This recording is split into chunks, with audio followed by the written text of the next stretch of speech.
कांग्रेस के 85 अधिवेशन में कई स्टेटों से यहाँ पे नेता मंत्री विधायक आए हुए हैं। इसी बीच हमारे साथ में जबल विधायक संजय यादव जी हैं। उन्हें समझते हैं कि राष्ट्रीय अधिवेशन जो हो रहा है छत्तीसगढ़ रायपुर में, जिस प्रकार से भारत जोड़ो यात्रा निकाली गई, इसके बाद अब महाअधिवेशन, ये 3 दिन का मंथन है, इसमें आप किस प्रकार से देखते हैं? देखिए, निश्चित रूप से आज जो उत्साह है पूरे देश के कोने कोने के कार्यकर्ता लेकर गया है, वो उत्साह आगामी 2023 में हमारे मध्य प्रदेश और राजस्थान हो, कर्नाटक हो या छत्तीसगढ़ हो, यहाँ तो सरकार बनने ही जा रही है, लेकिन ये जोश पूरे देश में परिवर्तन लाएगा।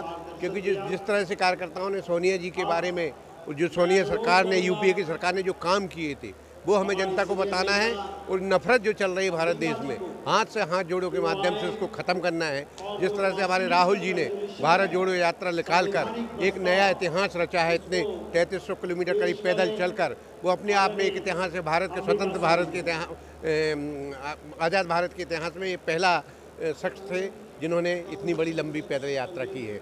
जिस प्रकार से मध्य प्रदेश के चुनाव भी हैं, बाकी अन्य राज्यों के भी चुनाव हैं, तो अभी बीजेपी जिस प्रकार से चल रही है, तो आप किस प्रकार से देखते हैं आने वाले चुनाव को 2023? देखिए, बीजेपी, भारतीय जनता पार्टी झूठ फरेब की राजनीति कर रही, लोगों को ठगने का काम कर रही। वो जब चुनाव आते हैं उसको आदिवासी दलित वर्ग याद आने लगता है, लेकिन जब भी सत्ता में रहता है इन वर्गों को वंचित रखती है। वो भारतीय जनता पार्टी के कार्यकाल में भ्रष्टाचार अधिक है, बड़े लोगों की सरकार है, 2 लोगों की सरकार है। पूरे देश ने अभी अडानी जी का, गौतम अडानी जी का कारनामा देख रहा है और देखेगा।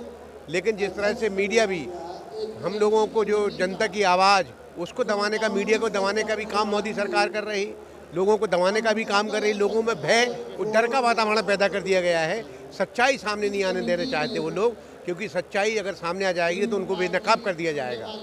जिस प्रकार से आप कह रहे हैं कि लोगों को दबाने का काम कर रही, गरीब वर्ग को दबाने का काम बीजेपी कर रही है, तो आप 2023 में आपकी क्या ऐसी रणनीति रहेगी जिससे आप उभर सकें?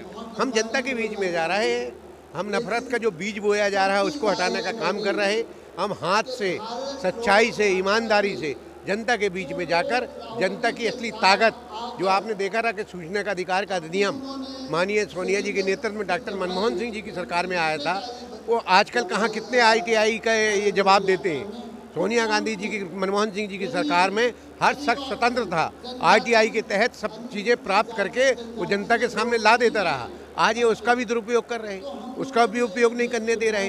तो व्यक्ति की आज़ादी पर ये कुठाराघात कर रहे हैं। ये ज़्यादा दिन दबाया नहीं जा सकता लोगों को, जितने दिन आप दबाओ। ये थे कांग्रेस के गद्दावर नेता, जो कि बताया है कि जिस प्रकार से छत्तीसगढ़ या मध्य प्रदेश की बात करें, अन्य राज्यों की बात करें, जिस प्रकार से दबाया जा रहा है बीजेपी को, बीजेपी दबा रही है, उस प्रकार से नहीं चलने दिया। आने वाले टाइम में कांग्रेस की ही सरकार बनेगी। सत्येंद्र शर्मा, पंजाब केसरी टीवी, छत्तीसगढ़।